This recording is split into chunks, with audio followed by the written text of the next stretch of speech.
tiene muchísimo que ver con el problema que existe en nuestro medio hoy día a través de los diferentes pastores, falsos maestros, Satanás y sus súbditos, vamos a ponerlo de esa manera, que han sido usados por él para presentar parte de la verdad con un poco de mentira, haciendo un contexto diferente al que el original tiene. Acuérdense que el original del Espíritu Profecía es el inglés, no es el español. Muchos libros de los que tenemos del Espíritu Profecía, que han sido traducidos del inglés al español, tienen ciertas citas que están usadas o han sido sacadas fuera de contexto con el único propósito de confundir. Satanás es un experto en esto. Tiene 6,000 años de experiencia. Ahora, con un escrito está el Espíritu de Profecía. Nosotros tenemos la habilidad, primero que nada a través del Espíritu Santo, de poder discernir lo que es la verdad y no ser engañados por esos falsos pastores, esos falsos maestros. Dice así, dice, la sierva del Señor, le estoy leyendo Testimonios para los Ministros. En el libro, el azul está en la página 126. En el Testimonio para los Ministros, el original, está en la página 111. Si un hermano está enseñando el error, los que ocupan puestos de responsabilidad debieran saberlo. Y si está enseñando verdad, debieran ponerse resueltamente de su lado. Todos nosotros debemos saber lo que se está enseñando en nuestro medio, porque si es la verdad, necesitamos conocerla. El maestro de la escuela sabática necesita conocerla y todo alumno de escuela sabática debiera comprenderla. Todos tenemos la obligación ante Dios de entender lo que Él nos ha escrito. Él ha dado instrucciones por medio de las cuales podemos probar toda doctrina. A la ley y al testimonio. Si no dicen conforme a esto, es porque no les ha amanecido. Pero si lo que se enseña está de acuerdo con esta prueba, no estén tan llenos de prejuicios que no puedan aceptar una determinada posición sencillamente porque no concuerda con vuestras ideas. Si usted escucha que un hermano le está diciendo la verdad y a usted le molesta, porque es algo que usted está acostumbrado a practicar y no lo quiere abandonar, no puede entrar en perjuicio o en controversia con ese hermano simplemente porque la idea de usted, lo que usted tiene en su mente, aquello que usted piensa que es lo que es correcto delante de Dios, no está de acuerdo con lo que está escrito. Ese es un problema increíblemente grande que tenemos en nuestro medio hoy. Muchos alumnos, muchos siervos del Señor, muchos como yo, sin título. Yo no soy pastor, yo soy un laico. Yo soy solamente una persona que estudió la profecía, estudia la Biblia y constantemente estoy aprendiendo. No tengo un bachillerato en teología, ni un doctorado, muchísimo menos ningún grado de universidad en religión. Estudié en la Universidad Interamericana en San Germán, Puerto Rico, y estudié administración comercial. Cogí unos créditos en religión, pero para aquel entonces no era cristiano, no me interesaba. Pero yo he leído la palabra de Dios, he estudiado el Espíritu de Profecía, y en ningún lugar, en ningún sitio de la Biblia he entendido, he buscado, he leído y he comprendido que Juan el Bautista tenía un doctorado en teología, ni tenía credenciales de pastor, mucho menos Jesucristo, el maestro por excelencia, no tenía credenciales de ninguna universidad, solamente tenía la palabra escrita. Eso es lo que tenemos nosotros. Y así como ellos también podemos entender. Si usted no entiende lo que se está diciendo, si usted no está de acuerdo porque sus ideas son diferentes, usted está en error si usted no escudriña la palabra de Dios, que es la que le va a conducir a la verdad presente. Porque hay dos verdades que tenemos que entender. La verdad presente para este tiempo no es la venida de Jesucristo como el Mesías. Esa era la verdad presente para el tiempo de Juan el Bautista. Apartaos, hacedores de maldad, y les llamaba hipócritas y víboras porque conocían la profecía y no esperaban el Mesías como vino. Dicho sea de paso, no esperaron a Jesús, ni siquiera se dieron cuenta cuando llegó, conociendo las profecías. Esa era la verdad presente para el tiempo de Juan el Bautista. la venida de nuestro Señor Jesucristo, la primera. La verdad presente para el tiempo de Elías era un pueblo que estaba en dos pensamientos, adoradores de Baales. Conocían el Dios verdadero, Jehová de los ejércitos, mas sin embargo se iban a los lugares altos a adorar dioses de palo, de madera, de oro y de plata, apostatando así contra la verdad presente para el tiempo que se estaba viviendo. Y el Señor envió a su siervo y le dijo: un pueblo que está en dos pensamientos, de los que estén con Jehová vengan acá, y los que estén con Baal vénganse acá. La verdad presente para el tiempo que a nosotros nos tocó vivir es el mensaje de los 3 ángeles. En la secuencia correcta. Primero el primer ángel, el segundo y el tercero. No tercero, segundo y primero. En la secuencia que se nos dio es de la única manera que tienen sentido. Esa verdad presente está en el libro de Daniel y en el libro de Apocalipsis. Y lo vamos a comprobar con el estudio de esos 2 libros. El mensaje de justificación por la fe es el mensaje del tercer ángel. Sin fe es imposible agradar a Dios. Nadie que no ejerza fe entrará en el reino de los cielos. Justificación por la fe indica, señala a un solo lugar: a la cruz del Calvario. Jesús crucificado. No Jesús el Mesías. No Emmanuel, Dios con nosotros. Jesús crucificado, pagando por nuestros pecados, cumpliendo así su propósito de venir, de rescatar, redimir aquello que se había perdido. ¿Se acuerdan de la parábola del pastor y las 99 ovejas? Un pastor tenía 100 ovejas, dice la palabra de Dios, y una de ellas se perdió. Y dejó las 99 en el redil y se fue en busca de la perdida. Dejó las 99, que es la parte que a mí siempre me impactó. ¿Cuáles ustedes creen que son esas 99 ovejas? Que no necesitaban de un pastor que las cuidara. Por muchos años esa pregunta estuvo en mi mente y yo no la entendía. Y recuerdo bien claro, una noche estudiando, me vino a la mente y digo: wow, Señor, qué tan claro está esto. Yo por tantos años no lo pude entender. El Señor creó, de acuerdo al espíritu de profecía, que esto lo pueden buscar en el origen del mal, el conflicto de los siglos. Se crearon muchos mundos. Ninguno de ellos pereció, ninguno de ellos cayó. Antes de este mundo ser creado, hubo una rebelión en el cielo. Este mundo fue creado con un propósito especial. Somos seres especiales ante los ojos del Señor. ¿Saben ustedes que, de acuerdo al espíritu de profecía, ningún otro ser o criatura creada por Dios fue creada a imagen y semejanza de Dios, excepto nosotros? El conflicto en el cielo empezó porque Satanás quería ser parte de eso. A Dios se le ocurrió: vamos a hacer un hombre a nuestra imagen y semejanza. Un ser único, un ser especial. Ese ser cayó en desgracia porque cayó en el pecado. Ese ser es la oveja perdida. Las 99 ovejas que se quedaron en el redil son los demás mundos que nunca cayeron, que no necesitaban de un pastor, porque no habían caído en pecado. No estaban en peligro de dejar de existir, en peligro de muerte eterna, como caímos nosotros. Somos la oveja perdida de la parábola.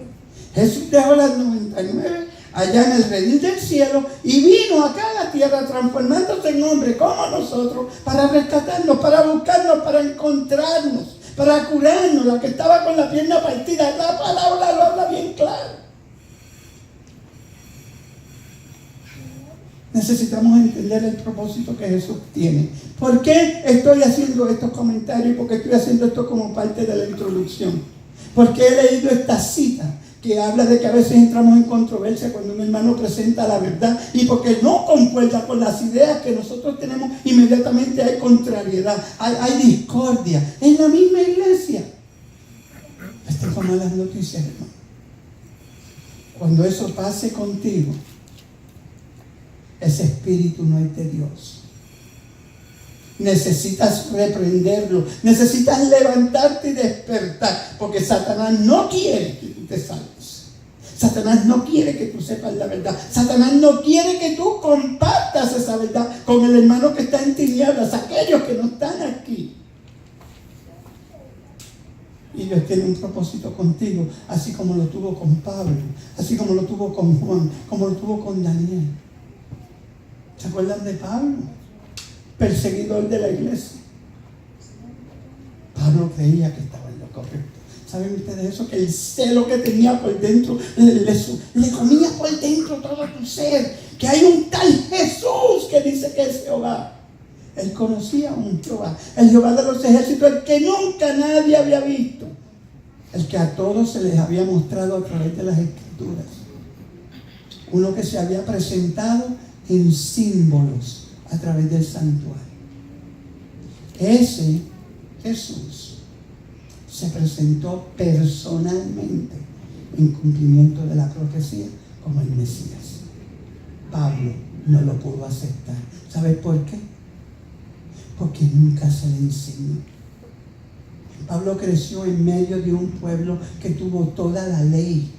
Al pueblo que se le entregaron los preceptos y decretos en el monte Sinaí a través de Moisés. Un pueblo que conocía toda la ley de Dios y que se le dijo: vete y evangeliza a todas las naciones alrededor tuyo. Y ese pueblo lo que hizo fue que llegó en el egoísmo y guardó la ley para ellos mismos e implantaron mandamientos de hombres, escondiendo de esta forma la verdad presente para aquel tiempo. Y el pueblo que estaba a su alrededor, que era el pueblo, el paganismo, los gentiles, nunca se enteraron de la verdad, porque los únicos que iban a ser salvos era el pueblo judío.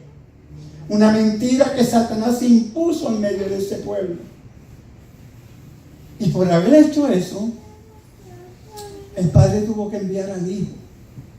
Porque hacía ya 2000 años, habían pasado 4000 años después, viene Jesucristo a mandar y enseñar.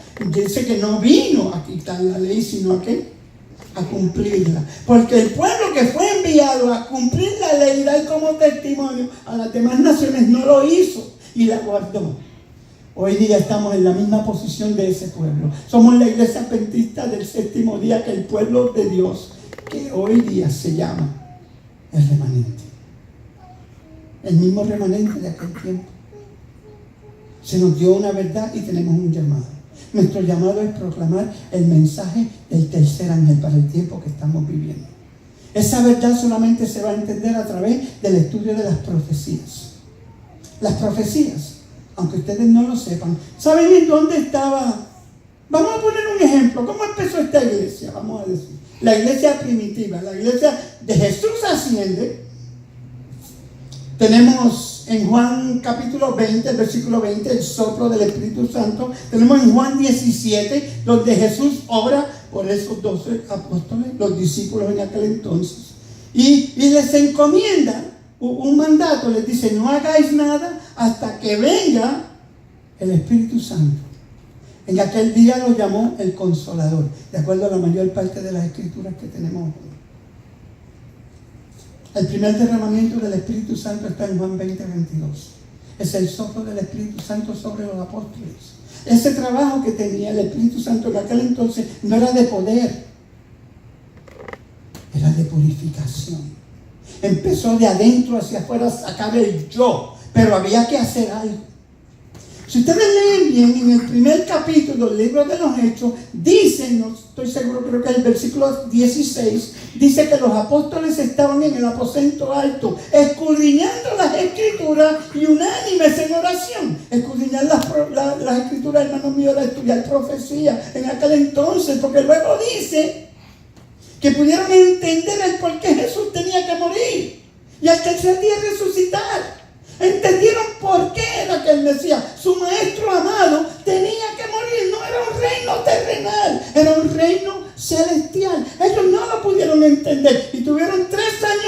medio caminando con Jesús. Hoy día eso lo podemos considerar como un bachillerato en una universidad. Hoy día para cualquier bachillerato usted necesita 4 años de estudio. Estuvieron 3 años y medio con Jesús, día a día, comiendo, bebiendo, durmiendo con Él todo el tiempo, para poder entender una verdad que Él trajo, que ellos no habían escuchado nunca antes, porque ese pueblo que se le dio la verdad la había escondido y había impuesto mandamientos de hombre. El sábado era casi imposible de guardar, porque tenía tantos decretos puestos por el hombre que el hombre no los podía cumplir.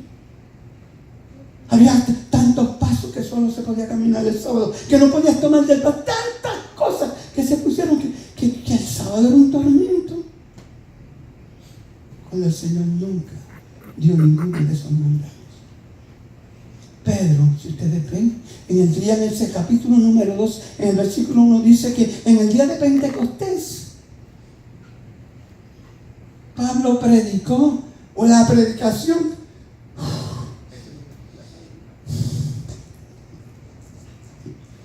la predicación que yo considero más poderosa de toda la Biblia. Sin hacer un solo llamado, 3,000 almas vinieron a los pies de Cristo. Imploraron que, hermanos, ¿qué tenemos que hacer para ser salvos? Léanlo bien que está ahí. ¿Por qué? Ese fue el poder del Espíritu Santo después que él entendió por la profecía el trabajo que él tenía que hacer. Y al cumplir con ese trabajo, el Espíritu Santo se pudo manifestar con toda su gloria. Dice que primero fueron llenos del Espíritu Santo. Leanlo bien, Juan 17. Y se le hizo una promesa y vendrá sobre ustedes el Consolador. ¿La promesa de quién? Del Padre. Eso pasó en el día de Pentecostés. Y en el día de Pentecostés dice que fueron llenos, lean bien que hay una palabrita ahí chiquitita, del poder del Espíritu Santo. Entonces se manifestó con toda su gloria. ¿Saben que no fue Pedro? ¿Saben que no fue Juan? ¿Saben que no fue Santiago ni Jacobo ninguno? Porque habían 12 apóstoles predicando a la misma vez, todos en un idioma diferente. Porque ahí estaban todas las naciones del planeta en aquel entonces, porque era el día de la Pascua. Acuérdense que para el tiempo de la Pascua de todos los lugares tenían que venir a Jerusalén para celebrar la Pascua. Y ahí estaban los que hablaban inglés, español, francés, de todos los idiomas. Y el Espíritu Santo posó en forma de lenguas de fuego sobre cada uno de ellos, y cada uno de ellos habló un idioma diferente, para que esas naciones que estaban ahí pudiesen entender ese mensaje y pudiesen venir a los pies de Cristo, que fue lo que sucedió. ¿Todo por qué? Porque Pedro estudió la profecía. Para el tiempo que a Pedro le tocó vivir y predicar ese mensaje, necesitaba entender la profecía. Y lean bien el libro de Hechos, el capítulo 1 y el capítulo 2. Pablo no había entendido, Pedro, las profecías. Cuando se sentó para atrás, y entonces, acuérdense que en el día 39 Jesús se quedó con ellos. Y les habló y les dijo, bueno, ahora no hay cosas que les quiero decir, pero ustedes no lo van a entender. Pero vendrá uno que les va a dar discernimiento de todo lo que hemos hecho por estos 3 años y medio. Y entonces van a entender. Pero ahora ustedes no están preparados para eso. Dice que en el día número 40, Él ascendió al cielo. Acuérdense que el día de Pentecostés se celebraba 50 días después de la Pascua. En el que estuvo con ellos, Jesús estuvo con ellos 40 días y 40 noches. El día 40 que Jesús subió, que 2 ángeles se postraron a su lado, dice, ese varón que ustedes ven, subir a sí mismo vendrá en gloria con sus ángeles. Ese es el día número 40. El periodo del día 40 al día 50 son 10 días. Si ustedes leen bien el libro de Levítico, Deuteronomio, nos explica cuál era la preparación para el sumo sacerdocio antes de entrar en el santuario. Eran 10 días para su vestimenta, para su purificación, para todo eso. El sumo sacerdote tenía que prepararse antes del día de Pentecostés, que era la fiesta más solemne que se celebraba después de la Pascua en el tiempo del pueblo de Israel. Eso sucedió con los apóstoles. Esos 10 días, ellos purificaron su alma, ellos purificaron su mente, ellos dejaron de pensar como hombres y empezaron a pensar en el Espíritu, porque ya el Espíritu había sido soplado sobre ellos, ya está trabajando de adentro hacia afuera y sacó toda la porquería que había del yo y vació. Entonces en el día de Pentecostés lo pudo llenar ese vaso que estaba vacío con el poder de Él, porque tú no puedes llenar un vaso que está lleno. Y si yo estoy lleno de yo, Dios no puede habitar en mí. Por eso es que Pablo dice, ya no vivo yo, sino Cristo en mí. Porque ya él estaba lleno del Espíritu Santo, ya él era santo, ya estaba caminando en santidad. Que es lo que nosotros necesitamos entender. ¿Cómo Pablo logró eso? ¿Cómo Pedro logró eso? Tenemos un jovencito, un muchachito joven, que es de quien vamos a hablar. ¿Cómo es que es tan importante y por qué el libro de Daniel? El libro de Apocalipsis es la luz de Daniel. Daniel es el libro que fue sellado, pero en el año 1798 fue desellado. ¿Por qué? El Señor envió otro siervo que se llama Juan y lo llevó en visión hasta el cielo y le mostró en visión lo que tenía que pasar en el futuro, destapando de esa manera el libro de Daniel, especialmente del capítulo 8 al capítulo 12.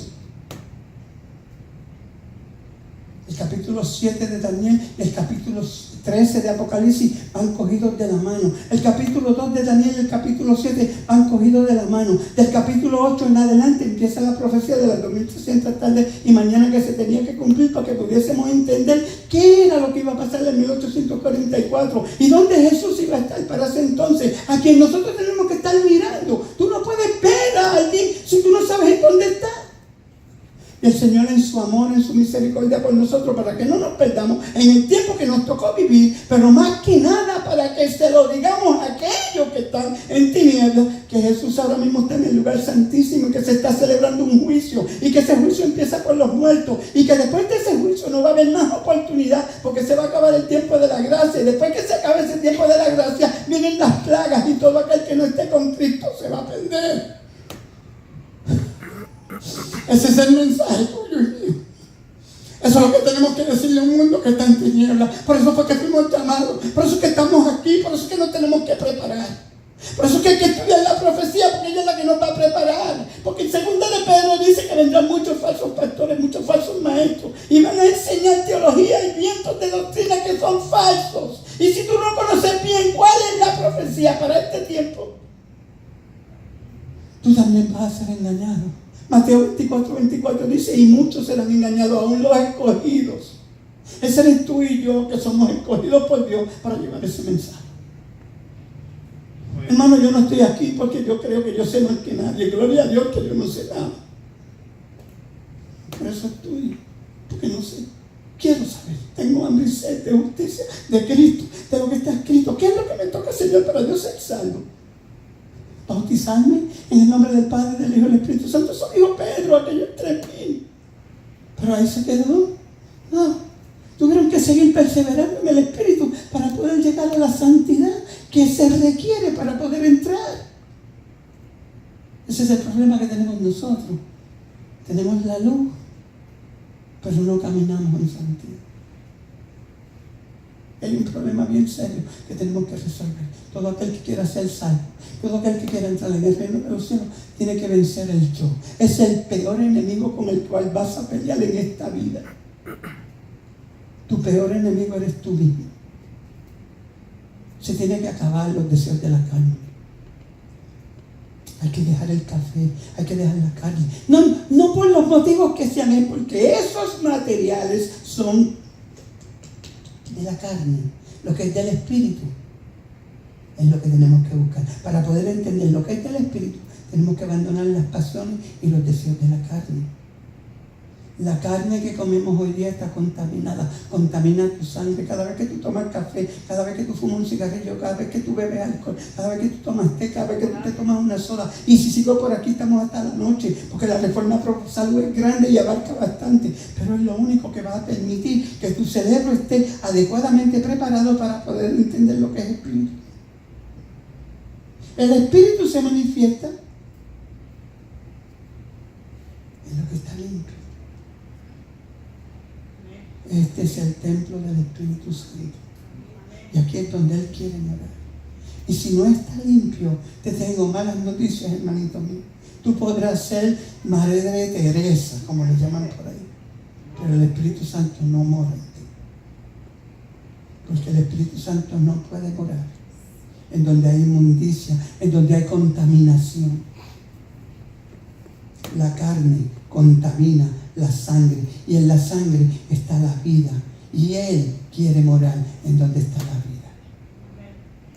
Dios no envió el Espíritu Santo con un solo propósito: darnos discernimiento y entendimiento de lo que Jesús nos dejó, por ejemplo, que hoy día por día no entendemos. El trabajo de Él es darnos a entender, pero Él tiene unos requisitos. No puede morar en donde hay inmundicia. Él es santo.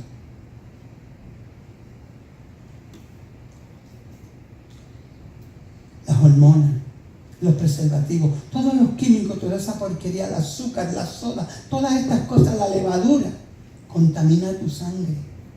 A la vez que tú comes y ingieres eso, tu sangre queda contaminada. Tu cuerpo está contaminado, porque esa contaminación pasa por tu cerebro, que no permite que tú puedas procesar la información que a través de tus ojos llega a él, porque está contaminada tu sangre. Hay algo que bloquea ese entendimiento, ese discernimiento. Por eso es que tenemos que abandonar todas estas cosas. No es porque Dios tenga nada en contra de los animales. Dicho sea de paso, el propósito de Dios fue que nunca pusiéramos nada muerto en nuestra boca, mucho menos en nuestro sistema. ¿Alguien me puede decir por qué Dios permitió la carne? ¿Alguien tiene la menor idea por qué Dios permitió que se comiese carne? Después del diluvio no había vegetación, por lo tanto el hombre no se podía alimentar. Dios dio órdenes estrictas a los ángeles que buscasen los animales limpios y los animales impuros y los llevaran de pareja en pareja y los metieran en el arca. No fue Noé quien los llevó, no fue Noé quien los buscó, fue Dios que los envió y le dio instrucciones de lo que él iba a hacer. Inclusive unos tenían que ser preservados para utilizarlos como sacrificio, simbolizando a Jesucristo, el Cordero de Dios, luego y después del diluvio. Ahora, aquellos animales de aquel entonces, hermano mío, no venían de Walmart, no venían de Argentina, de Chile, de China, de Japón, de todos los lugares menos de Estados Unidos. ¿Saben lo que requiere traer un animal, carne muerta, desde Argentina hasta Estados Unidos? ¿Alguien me puede decir? Necesitas un preservativo. Preservativo es un químico que va en contra de la vitalidad del ser humano, que es la sangre. Nunca abandona tu cuerpo a la vez que tú lo ingieres. El proceso dura aproximadamente 10 años. Usted ha contaminado su cuerpo, por lo tanto ya no puede discernir. Por eso es que Apocalipsis no se entiende, por eso es que Daniel no se entiende, por eso es que el Espíritu Santo no puede trabajar en ti, en tus hijos, por eso es que los hijos tuyos son tan hiperactivos, no pueden estar quietos 2 segundos. El azúcar es veneno, totalmente. Dios usó algo en el tiempo del pueblo de Israel, en aquel entonces, que todavía está, se llama miel. Pero no cualquier miel, miel pura.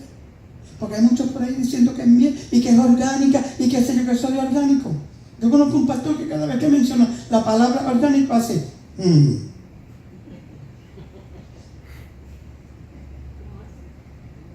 No existe eso en el planeta Tierra. El hombre está detrás del dinero y solo detrás del dinero. Ya hay hasta arroz plástico. Hay tanta porquería allá afuera que usted está contaminándose constantemente. Por eso es que usted necesita estudiar un poquito más de la Reforma Pro Salud, que es la mano derecha del Evangelio, del mensaje de los 3 ángeles, para poderlo entender, para poderlo discernir y muchísimo más, para poderlo, hermano, proclamar. Usted necesita entender. Usted no puede dar lo que usted no tiene. El Espíritu Santo no puede manifestarse en usted y decir lo que usted no le ha puesto ahí. Dice que Él viene a dar entendimiento y discernimiento de lo que Jesús nos enseñó. Lo que Jesús nos enseñó está aquí. Y si usted no estudia esto y lo pone aquí, es imposible que el Espíritu Santo lo pueda sacar por acá. ¡Imposible!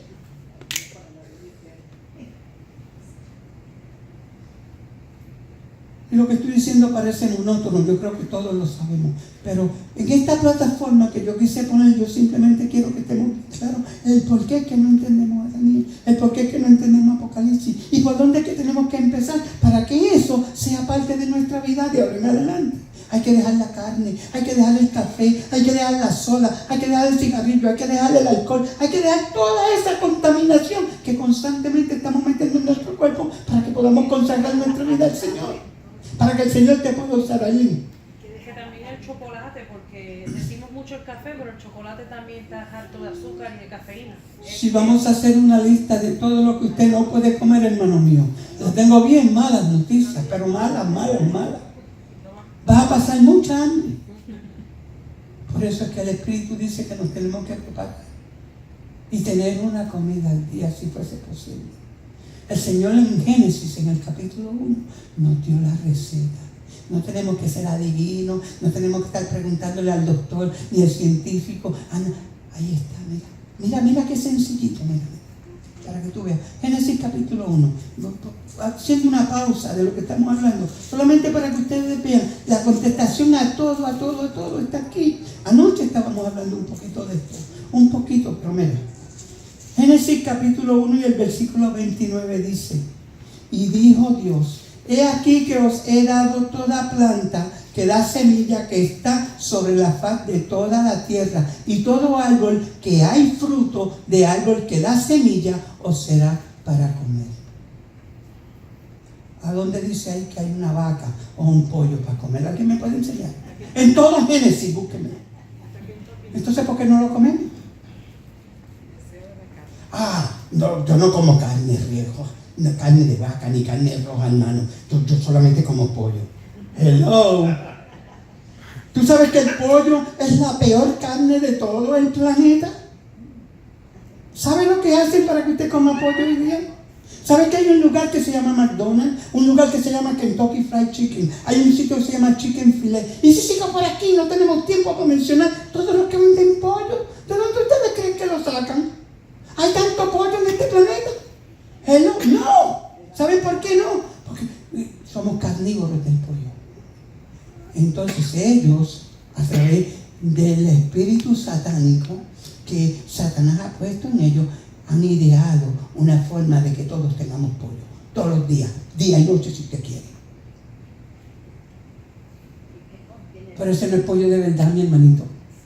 ¿Han visto las granjas de pollo de hoy día?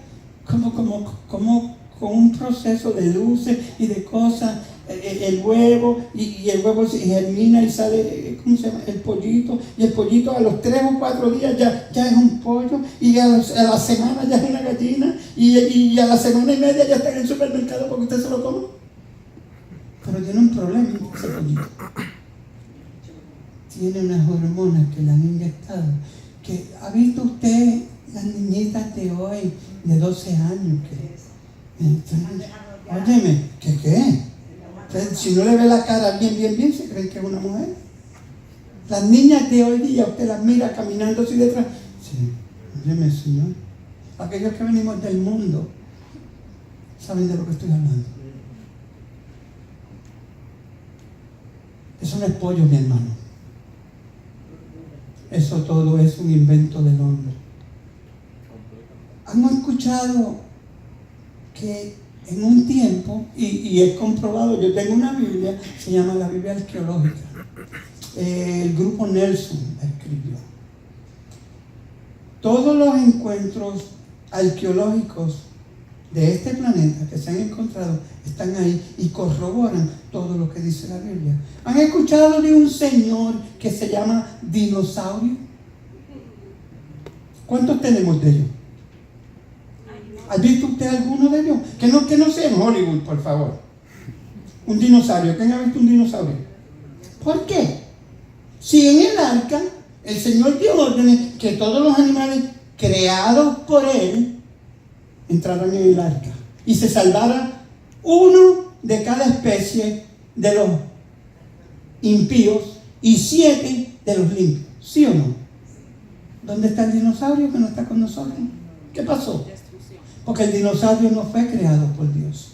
El dinosaurio fue un clonaje, una mezcla que hizo el hombre. Por lo tanto, no podía entrar en el arca porque el arca no entró nada que no fue creado por Dios. Por eso es que hoy día encontramos esqueletos de dinosaurios que existieron en aquel entonces. Animales de 50 metros de alto, inmensos. Digo, ¿qué sería de nosotros si tuviéramos los dinosaurios hoy? ¿Cómo es que se llama? ¿El reyzo? ¿El que es carnívoro? Porque habían unos que comían hierba, pero habían otros que le encantaba la carne. No cualquier carne, no comían pescado. No, el pescado no les gustaba. Les gustaba a los seres humanos. Y como había muchos en aquel entonces, pues Dios lo permitió. Necesitamos entender muchas cosas que Dios opera de una forma, y esa forma está escrita, y si no la estudiamos, no oramos para que ella, no ponemos nuestra mente para que lo pueda entender, vamos a seguir en la misma oscuridad que llevamos años y años dentro de la iglesia y estamos en el mismo lugar. Otro engaño o otra justificación que yo he escuchado por ahí es que ahora dicen que el pescado no es carne tampoco, para poder comérselo, y sí es carne. Nosotros tenemos que entender que hoy día hasta el pescado no se puede comer.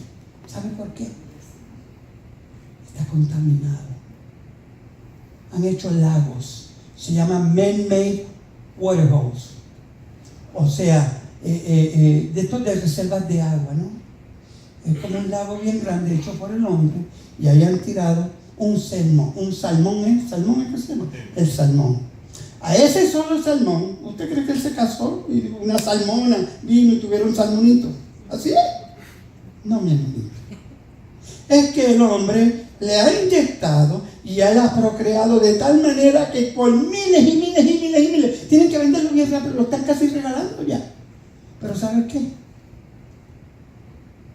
Es basura para el ser humano. Es una contaminación terrible, porque eso que le están inyectando es dañino para nuestra sangre.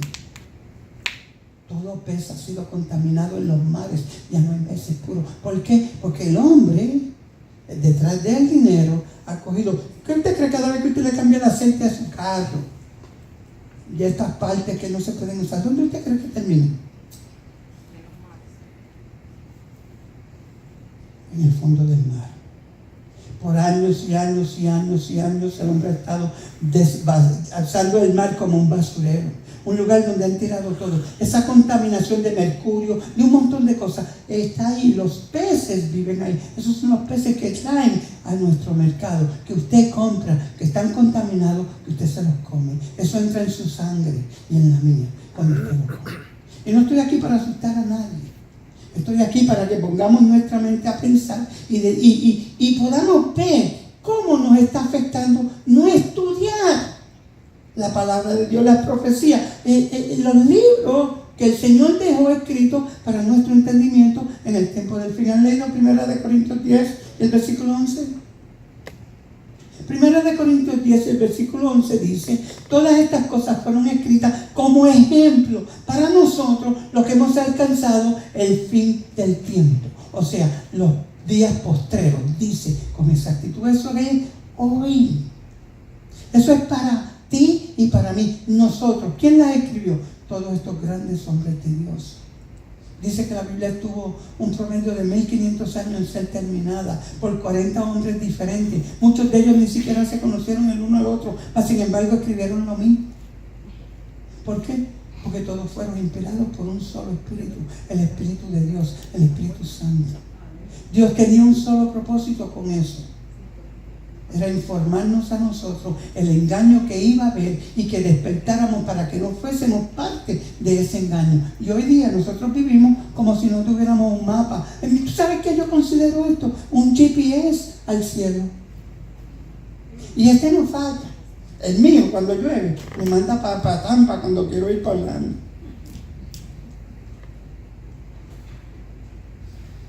El libro de Daniel. El Espíritu de Dios ha iluminado cada página de la Santa Escritura, pero hay personas sobre las cuales esta hace poca impresión porque es entendida imperfectamente. Cuando viene el zarandeo,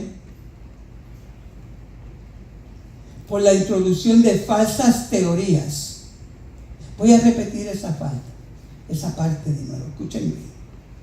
Cuando viene el zarandeo por la introducción de falsas teorías, estos lectores superficiales que no están anclados en ningún lugar son como la arena movediza. Se deslizan hacia cualquier posición para adaptarse al tenor de sus sentimientos de amargura. Debe estudiarse Daniel y el Apocalipsis, así como las otras profecías del Antiguo Testamento y el Nuevo Testamento.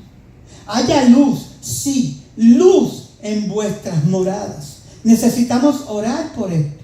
El Espíritu Santo brillando sobre las páginas sagradas abrirá nuestro entendimiento para que podamos saber qué es verdad. Se necesita un estudio mucho más detenido de la palabra de Dios, especialmente Daniel y el Apocalipsis deben recibir atención como nunca antes en la historia de nuestra obra. Podemos tener menos que decir en algunas líneas con respecto al poder romano y al papado, pero debemos llamar la atención a lo que los profetas y los apóstoles han escrito bajo la inspiración del Espíritu Santo de Dios. El Espíritu Santo ha dispuesto las cosas de tal forma al dar las profecías y en los acontecimientos descritos como para enseñar que el agente humano debe ser mantenido fuera de la vista, escondido en Cristo, y que el Señor Dios del cielo y su ley deben ser exaltados. Lean el libro de Daniel, evoquen punto por punto la historia de los reinos allí representados. Contemplen a estadistas, concilios, ejércitos y poderosos y vean cómo Dios obró para abatir el orgullo de los hombres y arrojar la gloria humana al polvo. La luz que Daniel recibió de Dios fue dada especialmente para estos últimos días. Las visiones que él tuvo junto a las riberas del Ulai y del Jediquel, los grandes ríos de Sinar, están hoy en proceso de cumplimiento y todos los acontecimientos predichos pronto ocurrirán. Consideren las circunstancias de la nación judía cuando se dieron las profecías de Daniel.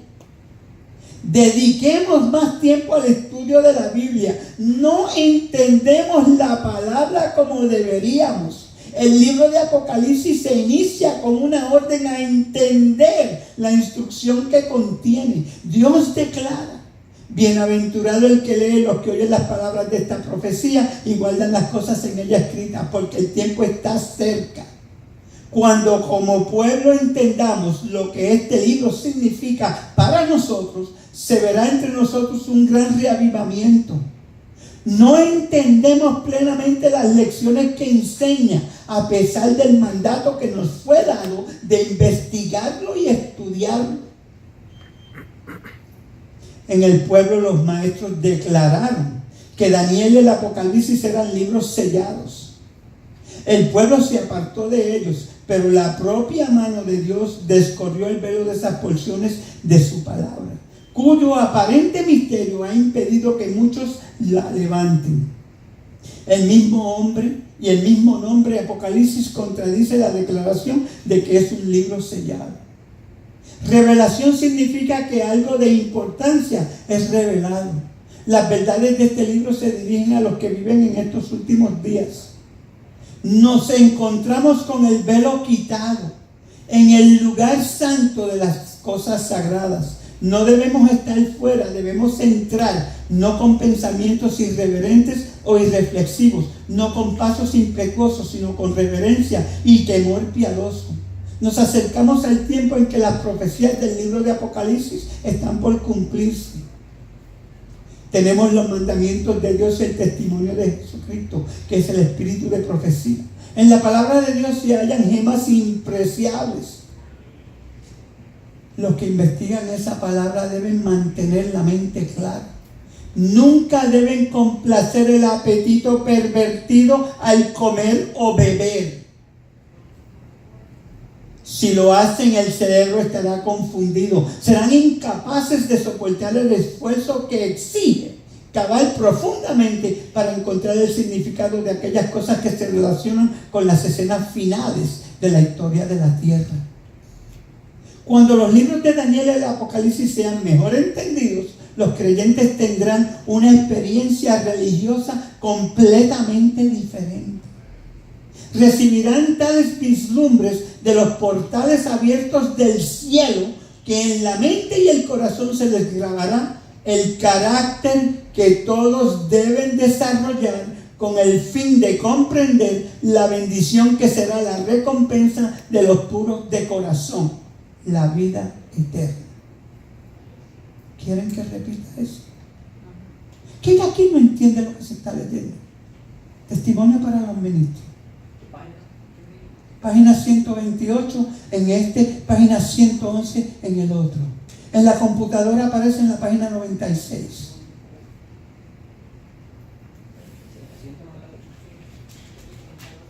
Testimonio para los ministros. Es uno solo, mi amor. Repita la página 128 en este, la página 111 en el otro pequeño, la página 96 en la computadora. Online, el 96 en el libro pequeño, el que es como papel, es la página 111. En este es en la página 128. El Señor bendecirá a todos los que con humildad y mansedumbre traten de entender lo que se revela en el Apocalipsis. Este libro contiene tantas vislumbres de inmortalidad y tanta exuberancia de gloria que todos los que lo lean y lo investiguen con fervor recibirán la bendición prometida para los que oyen las palabras de la profecía y guardan las cosas que están escritas en ella. Si tú quieres una promesa más poderosa que esa, yo no sé dónde está. Hermano mío, el tiempo que nos tocó vivir es el tiempo del mensaje del tercer hombre. No nos podemos preocupar de la primera venida de Cristo. Eso ya pasó. Jesús ya no está. ¿Sabes que Jesús no existe ya? Parece que estoy hablando loco, ¿no? ¿Sabes que ese Jesús ahora es Dios? Volvió a su lugar, tomó de nuevo su gloria y ahora está en lugar tuyo y mío intercediendo por ti y por mí. No solamente eso, ahora es tu abogado y el mío. Ahora es el sumo sacerdote. Ese mismo Jesús es el arcángel Miguel. Ese mismo Jesús que era hombre, que subió en un cuerpo transformado de carne y de hueso, ahora está en el lugar santísimo, que ahora también es juez. Dice, el Padre a nadie juzga, todo el juicio le entregó al Hijo. Primera de Corintios capítulo 15, léanlo bien, léanlo 100 veces si tienen que, para que puedan entender la consagración inmensa que el Padre le dio a su Hijo y el trabajo que Él tiene. Y dice que hasta que todo esto no se termine, Él no va a dejar ese ministerio. El ministerio de Jesucristo es salvar a la raza humana. Y tiene todo el poder, toda la gloria y toda la imagen del Padre. Tiene poder sobre todo. De lo único que no tiene poder, dice ahí está escrito, es sobre el Padre. Todo lo demás está bajo sus pies, bajo su control. Léanse bien el libro de Hebreos, el capítulo 1. Lean ese libro bien y entiendan quién es Jesús, dónde está, lo que está haciendo, dónde está ahora mismo, en este preciso momento, cuál es el trabajo que está haciendo. Ahora es tu juez y el mío. Todos los que estén escritos en el libro están siendo juzgados por Él. Ahora yo te tengo buenas noticias y te tengo malas noticias también, para que podamos entender. Todo esto está en Daniel. Todo lo que yo te estoy diciendo está ahí. Jesús tampoco nos juzga. Los que están siendo juzgados ahora son los que murieron. No, estamos siendo juzgados todos los que están escritos en el libro de la vida, pero empezando por los muertos en Cristo primero. Y nosotros. Nosotros también. Usted no sabe en qué momento su nombre está pasando. Si usted aceptó a Jesucristo como su Salvador, usted nombre está escrito en el libro de la vida. Y al lado de ese libro dice perdonado por cada pecado que usted le pidió perdón a Jesucristo, incluyendo todos los pecados que usted cometió antes de ser bautizado, son perdonados por la gracia y la gloria del Padre, que le dio al Hijo autoridad de perdonar todos esos pecados cuando usted lo aceptó a Él como el sacrificio único por el pecado que usted y yo cometimos. La sangre de Jesucristo nos limpió de todo ese pecado. Luego y después de eso, todos los pecados que usted cometa con un corazón contrito y humillado, de acuerdo al Salmo 51, usted pidió perdón, el Señor se lo perdonó, y al lado de su nombre dice perdonado por la sangre de Jesús. Y en ese juicio el Señor está leyendo todo eso. Ahora, en otras palabras, ¿qué quiere decir todo eso? Que quien se entrega a la vida eterna o a la muerte eterna es usted mismo. Porque si usted hace lo bueno, dice perdonado. Si usted hace lo malo, dice ¿qué? Muerte eterna. Así que el juez en realidad es usted y yo. Si lo hace bien, se salva. Si no, se pierde. Jesús lo único que hace es que declarar sentencia. O sea, por ejemplo, cuando pasa en la lista, el nombre, vamos a suponer, mío, está ahí en ese momento. Yo he cometido un pecado. Entonces ya estoy fuera yo de cuando Jesús venga, poder yo estar en el nuevo reino. Bueno, hay una incógnita, ¿no? Vamos a definir eso de una forma diferente. Sí. Para hacer un paréntesis, salimos de lo que estamos hablando. Mire, se está celebrando un juicio, Apocalipsis 14, el versículo 6 en adelante. Ese juicio empezó por los muertos en Cristo primero. O sea, desde Adán hasta hoy. Todos los que aceptaron a Jesús como su Salvador, inmediatamente su nombre es escrito en el libro de la vida. Apocalipsis dice que hay varios libros, el libro de las memorias, el libro de la vida. Okay. Entonces, ¿qué pasa? Todas las obras que usted comete, a usted, cuando usted nació, desde antes de usted nacer, dice la sierva del Señor, hay un ángel que es asignado a usted. Un ángel que va a caminar toda su vida con usted. Ese ángel va a escribir todo lo que usted hace. Dicho sea de paso, todo lo que usted piensa. Sí, porque Dios sabe pensar. Porque ese ángel está dirigido por Dios. Y sabe, cada vez que Roberto miró a aquella mujer, pero esa no es Mariana, está apuntado. Entonces, cuando usted, todas las noches, como tenemos por costumbre, y se nos indicó que tengamos que, el señor Eduardo hoy, el anciano, predicó hoy, de que Daniel también nos muestra, nos enseña, de que usted tiene que orar 3 veces al día. Una por la mañana, una al mediodía y una por la noche. Siguiendo la secuencia del pueblo de Israel, a las 9 de la mañana y a las 3 de la tarde se celebraba un sacrificio. Daniel oraba 3 veces al día, dice la palabra de Dios, como ejemplo para nosotros. Porque Apocalipsis, 1 de Corintios, capítulo 10, 11, dice que todas esas cosas fueron escritas como ejemplo para nosotros. Y si es un ejemplo es para que usted lo siga. Por lo tanto, si Daniel oraba 3 veces al día, nosotros debemos de hacer lo mismo. Porque Daniel alcanzó la santidad, Daniel alcanzó el reino de los cielos, porque en el capítulo 12 dice, y tú vas a descansar hasta el día que a recibir tu galardón. Quiere decir que cuando venga Jesús, Él va para el cielo. Ahora, usted se bautizó, aceptó a Jesús. Todos sus pecados inmediatamente son borrados. ¿Cómo? Ese proceso es de esta manera. Cuando usted baja en las aguas, 2 de Corintios 5, 17, dice que la vieja criatura muere y se levanta una nueva criatura. De modo que si alguno está escrito, todas las cosas viejas pasaron y aquí todas son hechas nuevas. Se acuesta la señora, ¿cómo usted se llama? Cleotilde se acuesta y se levanta una hija de Dios. Su nombre es escrito en ese libro, el libro de la vida. Y todo lo que usted hizo, todos los pecados son perdonados por el sacrificio de la cruz del Calvario, que Jesús hizo provisión para todo aquel que quiera aceptar ese sacrificio y sea perdonado. ¿Ok? Luego y después de eso, cada vez que usted peca, usted tiene que pedir perdón, porque hay un Señor que está en la Biblia, que el Señor dejó que escribiera el Salmo 51 como ejemplo para nosotros. Se llama David. El verdadero perdón que recibe el ser humano tiene que ser con un corazón contrito y humillado, tiene que ser genuino. Hay una parábola en la Biblia que es del deudor. ¿Se acuerdan del deudor? El señor deudor que debía una cantidad tan grande y tan grande y tan grande al rey, al dueño, que no había forma de pagar. Eso simboliza el pecado.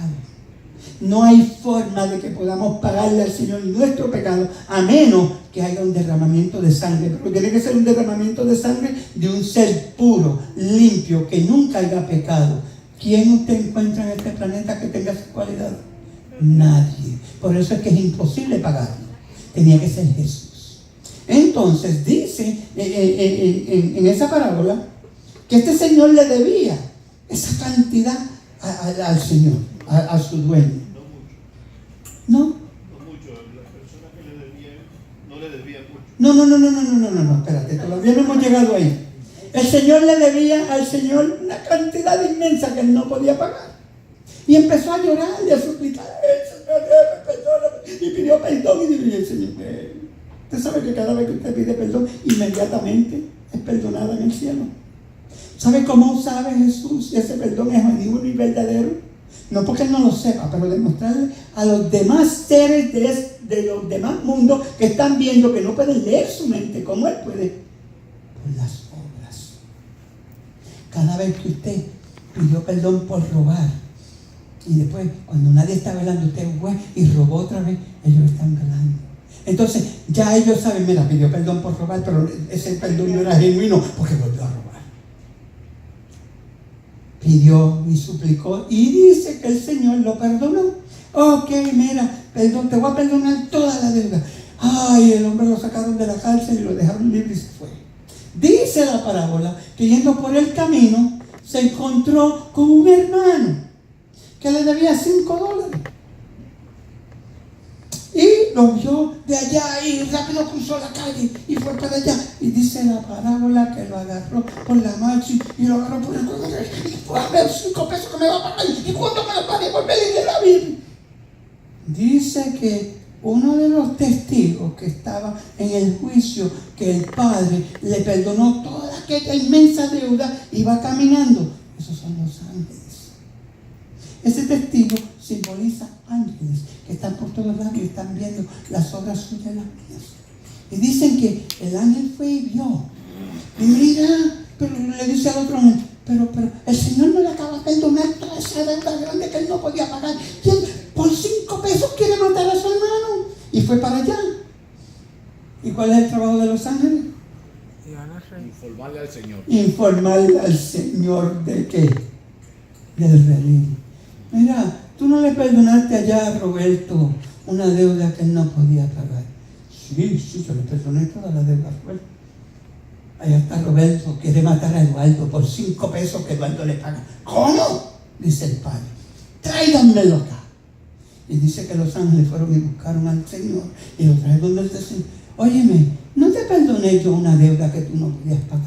Entonces, ¿por qué tú estás queriendo matar a Eduardo por $5 que Eduardo te debe? Y hipócrita, ¿no debiste tú también perdonarle la deuda a él? Sáquenle todo y métalo en la cárcel y tírenlo. Que eso significa que te va a tirar en el lago de fuego hasta que te quemes. Porque la sentencia es muerte eterna para la deuda que tú le debes al Señor, que no la puedes pagar con nada en este planeta. Porque el único que la podía pagar se llama Jesucristo. Y tú no aceptaste el sacrificio que Él hizo por ti. Porque después que Él te perdonó a ti, te dijo, vete y no peques más. Y perdona a tu hermano así como yo te perdoné. Eso es lo que es la parábola del deudor. Que no la hemos podido entender bien, pero eso es lo que significa. Entonces, cada vez que usted peca y usted viene con un corazón contrito y humillado delante de Dios, por gracia, usted es perdonado. Ahora, ese pecado, usted lo tiene que abandonar. No volverlo a cometer. Porque entonces, esos testigos que son los ángeles, ese que está al lado suyo ahora mismo, ahí sentado, tomando nota de todo lo que usted piensa, de todo lo que usted dice, de todo lo que usted hace, está de, espérate. Y todo no. Cuando su nombre sea pasado por el juicio y encuentre que ese pecado que usted supuestamente pidió perdón, pero que no se arrepintió de corazón, ese perdón que tiene escrito al lado va a ser borrado. Eso le pasó al deudor. Su nombre estaba escrito en el libro de la vida y al lado estaba escrito perdón. Pero por sus obras, ese nombre de perdón fue borrado, porque las obras testificaban de que él no se había arrepentido de corazón. Porque cuando debió de perdonar a su hermano, no lo hizo. Eso es lo que está pasando ahora mismo, mi amor. Y ahora igual, porque por ejemplo, si un hermano o uno que no es hermano o una familia le hace algo, la persona se distancia, no perdona. Y nosotros los cristianos debemos perdonar. Así sea que una forma incorrecta han hecho con uno tiene que perdonar, porque la palabra de Dios dice hasta 100 veces y 100 veces. 70 veces 100. 70 veces 100. Entonces eso hay que uno, cristiano, ver y darse cuenta. Y uno a nadie, por más que le haga algo, tiene uno que perdonarlo y tratar de llevar con él la bien, como la palabra de Dios también dice. Que si hay uno o dos que hace algo malo, le habla a la persona, no lo dice en público, pero si no le entiende, llama al pastor, llama a un anciano, para ponerle en recto lo que ha hecho, para que él vea que no. Evidencia. Nosotros simplemente estamos en un estado de, dice el Señor, que despertemos. Estamos en un sueño. Estamos en un sueño. Por eso que tampoco. Ahora, yo le tengo un poquito de malas noticias. Sí. Un poquito nada más. A ver. Hace rato que nosotros dejamos de dormir. Estamos en coma. Ah, mire, peor estamos. Ya no nos despierta nadie. ¿Sabe por qué? Porque lo único que nos puede despertar es lo mismo que hace rato que pusimos en un boquete en la casa y no lo abrimos más. Esta. ¿Y sabes otro problema que tenemos? Así como está usted, yo le vi a usted, no, perdone que no esto no es personal, no tome esto personal. Usted anda por ahí con un bastón. Pues yo puedo entender que usted se siente para hablar con el Señor. Pero la palabra de Dios, la sierva dice que esta es la posición que cada cristiano debería de tener constantemente. Te voy, perdón, hermanito. Yo no puedo arreglarme porque tengo. Por eso le estoy diciendo que usted, yo le entiendo que se siente para hablar con el Señor. Usted está perdonada. Usted es la excepción de ese mandato. Porque déjeme decirte. El arrodillamiento es humildad ante el Señor. Voy a ir un poquito más allá. Y ese anciano que está detrás de usted, que me corrija si me equivoco. Es un mandato. Dios es un Dios sublime, santo. Nosotros somos, inmerecedores de estar en su presencia. ¿Cuánto menos nos vamos a presentar como cualquier cosa? Somos propiedad de Él. Y nos creemos que somos dueños. ¿Usted sabe que ese cuerpo no es suyo? Ese cuerpo pertenece al Señor. 2 veces. ¿Por qué? Él lo creó. Segundo, Él lo redimió. Por creación y por redención somos propiedad de Dios. Así que ya no nos pertenecemos nosotros mismos. Yo voy a tomarme unos 5 minutitos más para terminar con esto como forma de introducción. Y yo quiero que ustedes entiendan bien claro que el estudio de Daniel y de Apocalipsis es lo más sublime, es lo más edificante, es lo más espiritual que usted puede hacer en el tiempo que nos tocó vivir, sin dejar de estudiar lo demás. La salvación es individual. Y si usted espera el sábado en la tarde llegar aquí para que podamos estudiar el libro de Daniel, yo le tengo otras malas noticias. No le pienso ver en el reino de los cielos. Porque pues el hermano Roberto me va a dar la... No. El hermano Roberto mañana puede decidir montarse un avión y mudarse a Alaska a vivir con los osos polares y no ver más a los hermanos cristianos hipócritas de la iglesia adventista. Y puedo repetir eso sin que me tenga nada por dentro. El testimonio que se me ha dado. ¿Usted sabe lo que dice la sierva del Señor? Que el pueblo de Dios que tiene fuera Babilonia, dijo Apocalipsis capítulo 18, versículo 4. Salid de ella, pueblo mío.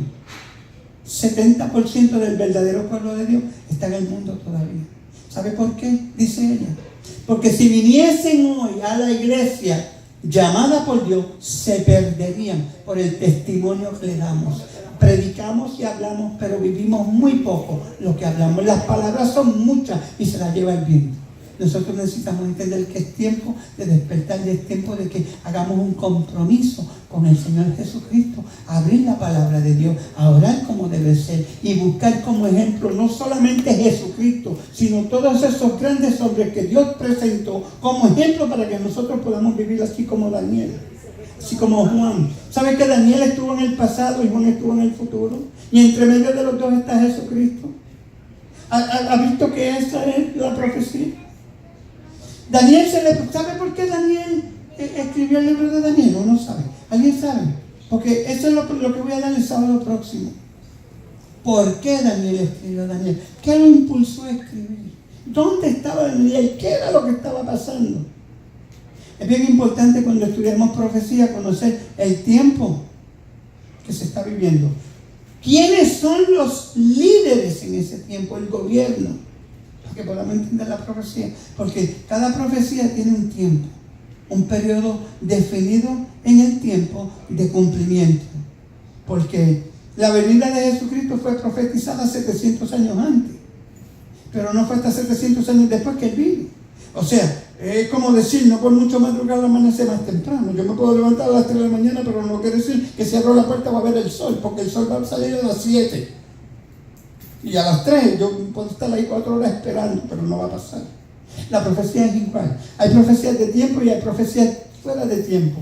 Después de las 2300 tardes y mañanas del libro de Daniel, todas las profecías se acabaron en el tiempo. Ya no hay profecías de tiempo. El cumplimiento de todas las profecías por la misericordia de Dios, que cumplen las características que Dios dio y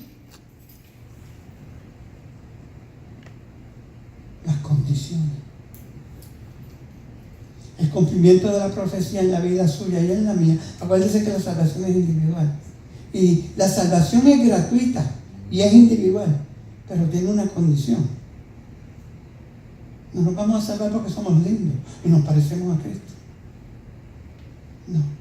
Nos vamos a salvar porque amamos a nuestro hermano, porque amamos a Cristo, porque somos fieles, porque perseveramos, porque caminamos en santidad, porque tenemos un cambio de un carácter semejante al carácter de Cristo. Esa es una condición exclusiva. Esas características solamente pertenecen a un verdadero cristiano, hijo de Dios. Punto. Ahí no hay quítale ni ponle. Sin eso se acabó. No entras. Dios tiene algo que dice en su palabra que es justo y no hace excepción de personas. Porque tú tengas lindos ojos o el pelo rubio, no te va a hacer diferente a nadie más. No vas a entrar a menos que cumplas con esos requisitos. El estudio de las profecías nos va a enseñar el tiempo que estamos viviendo, a no ser engañados, aún siendo escogidos pueblo de Dios. No nos van a poder engañar porque vamos a conocer la verdad, porque la verdad nos va a decir cuándo están diciéndonos un engaño, una mentira que nos puede separar del cielo. O como hoy día, lo que dijo el hermano cuando predicó, la televisión que nos tiene entretenidos 23 horas del día. La otra hora, si acaso hay tiempo, la pasamos durmiendo. Mientras vemos televisión, comemos, hacemos todas las demás cosas. Esta señora que está aquí,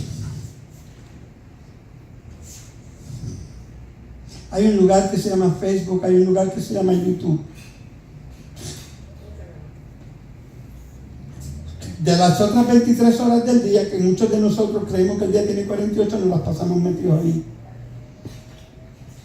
No solamente porque YouTube es un sitio muy lindo para ir, si te busca el lugar correcto, pero tiene 1.300.000.000.000 de otros apps donde usted puede entrar, que es puramente basura y entretenimiento para que usted no se preocupe por buscar de Cristo, que es lo único que Satanás quiere.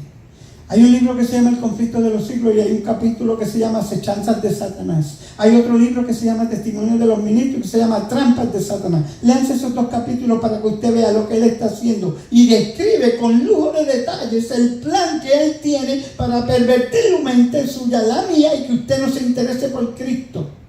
Tiene un plan de acción, ella lo describe perfectamente bien. Entra en todas las reuniones como esta. Aquí él no puede entrar porque aquí lloró, porque hay ángeles poderosos en la puerta que no permiten que Satanás entre. Por eso es que él tiene que usar a sus súbditos. Los súbditos de él son aquellos hermanos que dicen ser cristianos pero que andan con Satanás. El espíritu que tienen no es el Espíritu Santo. Y eso lo digo con que me quede nada en la boca, porque he visto el testimonio día tras día. Por eso es que nos tenemos que cuidar de nuestro propio hermano. Solamente confiar en Cristo. Hay un versículo que dice: maldito el hombre que confía en el hombre. Nosotros tenemos que entender que este lugar no es para usted estar buscando la televisión, las modas, las novelas. Hay mujeres que viven de por la mañana hasta por la noche viendo novelas. ¿Cómo se llama? María. ¿Qué sé yo? Esa señora. Que hay mujeres que viven más ahí. Pero cuando llega las 6 de la tarde, el viernes, y se quitan el vestuario de María y se ponen el de Adventista de séptimo día.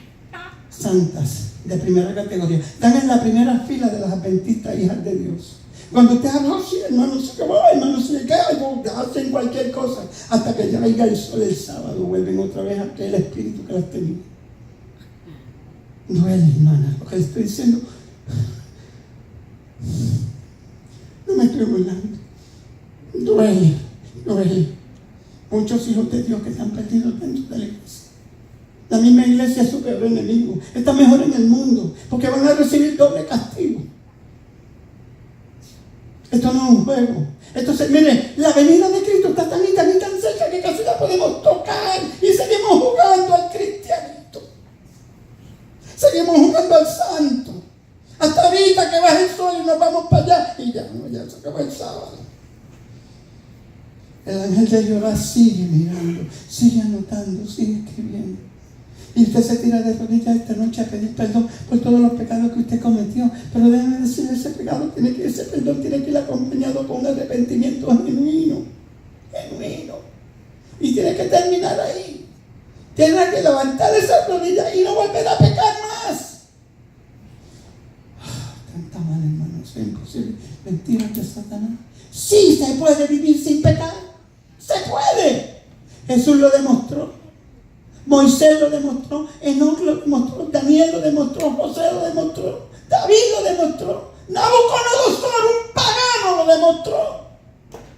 Lean el capítulo 4 de Daniel para que usted vea. Ese libro lo escribió. Ese capítulo lo escribió Nabucodonosor. ¿Ustedes saben eso?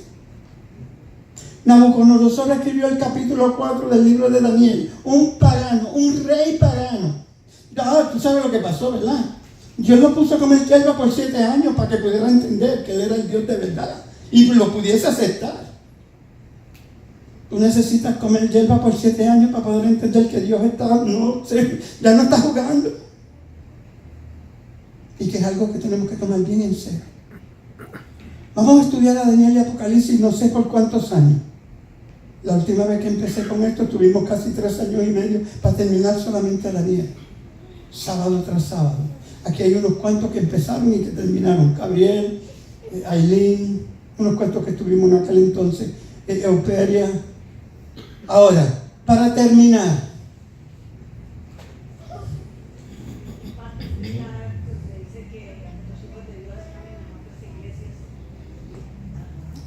El espíritu de profecía habla de eso en Mensajes Selectos, el tomo 2. Hoy es de los testimonios, tomo 3, y si no me equivoco también está en Primeros Escritos. Es lo que habla de que el pueblo de Dios, está hablando de los que están en las demás iglesias. Está hablando de Apocalipsis 18:4. Los que dicen, salid de ella, pueblo mío.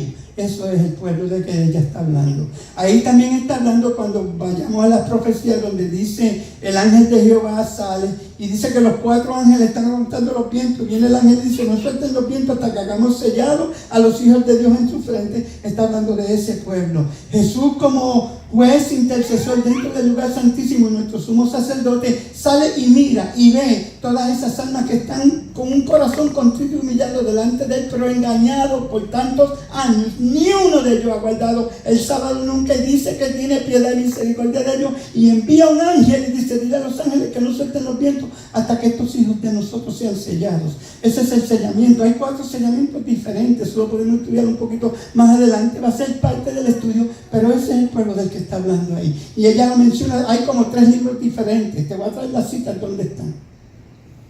Hay 2 formatos de estudio, hay 2 plataformas diferentes que el libro de Daniel es ejemplificado. Hay un señor que se llama Merrill Maxwell. Escribió este libro que está aquí, Daniel. Creo que está bastante claro, me gusta mucho. Tiene bastante información con relación al tiempo y la profecía, el cumplimiento, el futuro y la verdad presente. Lo compré hace 20 años, no recuerdo. Se encuentra, yo te lo voy a conseguir. Todos los libros están todavía disponibles. Hay otro libro que se llama Joyas de Daniel. Es otro libro más que yo no creo que lo tengo en casa, lo voy a traer. Está también el libro, yo tengo como, no voy a hacer porque puedo exagerar, 8 o 10 libros de Daniel diferentes. Está Shekel, hay muchos diferentes eruditos que han escrito con relación a Daniel. Hay un estudio, panfleto por panfleto, tema por tema de cada capítulo del libro de Daniel, del principio hasta el fin, y entra en Apocalipsis, que lo venden, que también lo tengo. No estoy seguro, pero es algo así como este que está aquí. Es un seminario de profecía. Son 32 diferentes. La última vez compré, creo que 50 de ellos, algo así. Yo creo que Eduardo todavía tiene el residuo de aquellos que están en su casa, ¿verdad? Entonces, los podemos volver a conseguir. Yo todavía creo que tengo 2 nuevos en casa. Podemos estudiar este panfleto, este seminario. ¿Por qué estoy haciendo esto? Porque necesito la opinión y la votación de todos ustedes ahora, que es con esto que vamos a cerrar. Está capítulo por capítulo, desde el principio de Daniel hasta Apocalipsis 15. Después de Apocalipsis 15 sigue otro seminario que es de Apocalipsis, que está en el mismo formato, y es pregunta y contestación. Todos participan. Hay otro formato que es el que más me gusta a mí, que es Daniel, versículo por versículo, completito todito el libro hasta Apocalipsis, y todos también participan. Lo único que no está en un formato como este, sino que todos venimos con la Biblia en la mano, con el espíritu de profecía, leemos el versículo, buscamos la cita, la discutimos, y se nos va a tomar como 4 o 5 años en terminar. Pero es el que yo considero mejor, y el que más vas a aprender, y el que más te va a envolver en querer saber más y más y más, porque lo tienes a tu disposición todo el tiempo. No necesitas ir a ningún lugar a comprarlo ni a buscarlo. ¿Por qué? Porque todas las citas están escritas y tú tienes la Biblia completamente en tu casa con el libro de Daniel. Ese no te da ninguna excusa, ninguna justificación para venir aquí el sábado en la tarde y decir: hermano, yo no entendí eso, yo no aquello, no lo otro, porque no lo leí. Porque tienes la Biblia en tu casa cogiendo polvo. Yo te voy a meter por la cabeza con todo lo que encuentres si tú me dices algo así. Posiblemente yo me pierda el cielo por culpa tuya. Porque dice que el hermano no le debe dar al hermano, ¿sí o no? Pero te voy a dar por la cabeza bien duro. Mi mamá, nunca se me olvida esto, yo crecí en una casa que era católica. Yo estudié en la escuela católica, St. Columbus Catholic Church, en Newark, New Jersey. Mi mamá era la estaca de amarrar los católicos. La madre, Sister Teresa y Sister Catherine, que era mi maestra, en aquel entonces. Si yo decía, por equivocación o por error me equivoqué, decía: la Virgen María en mi casa tenía un chichón en la cabeza por una semana, porque mami me daba con el palo de la escoba con toda la fuerza que tenía. Mami pesaba 90 libras mojadas, pero cogía el palo de la escoba: ese nombre es santo y en esta casa no sé. Y así crecí yo. Eso mismo va a ser contigo si tú vienes aquí y me dices que no leíste a Daniel. Porque yo no voy a perder mi tiempo contigo, habiendo tanta gente que están deseosos, hambrientos por